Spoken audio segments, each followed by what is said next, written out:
Again, we'll check back a little bit each year, as we approach Father's Day, which is just around the corner. The Beta Theta Boulay Foundation chooses, a select group of fathers to honor for their contributions to youth, particularly from inner city neighborhoods. Yeah, one of this year's tribute to fatherhood honorees, a Ball for Life, a special ed teacher, and much more. But of course, as his family will tell you, Duane Hancock's most important role is dad. New here at 4, WATE 6 on your side's Gabriella Pagan puts the spotlight now on Fatherhood Excellence Award recipient Duane Hancock.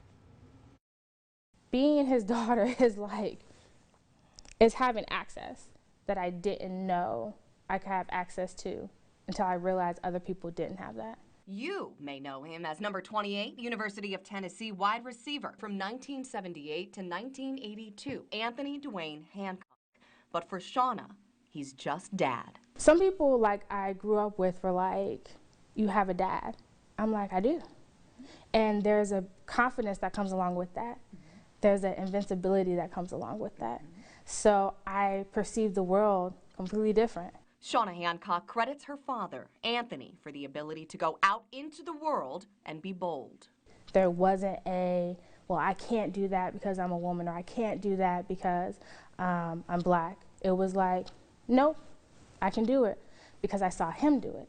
Whether it was watching him lead the inner city district of the Boy Scouts of America, help educate young minds at Bearden Middle School as a special education teacher for 18 years, run for state representative in 2012, or become the first-round draft pick for the Kansas City Chiefs. Shauna and her sister Summer watched the man they call Dad serve as a father figure to countless in the Knoxville community. And he told me one time, and I'll never forget it, he said, "They don't have me, you do." After a trip home to Cleveland, Ohio, and an eye-opening visit with his father at the Ford Motor plant where he worked, Duane Hancock almost quit school after his freshman year at the University of Tennessee. Then I decided, I think I need to go back to school. I think that during that time period, I realized he was working hard, but he wanted me to work smart. So the things that he did in terms of him raising 7 children, he was providing for me to go to school to get my quality education so I can do what I want to do. But I think that it's a proudness you want to have.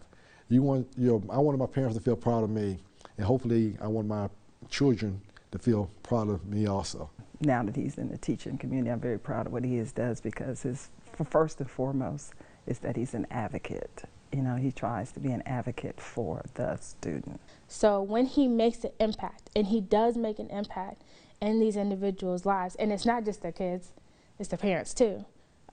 Providing that support, I think it can change the trajectory of where some have been or would be going, because someone at least invested time. With one of this year's Tribute to Fatherhood honorees, Gabriella Pagan, WATE 6 on your side.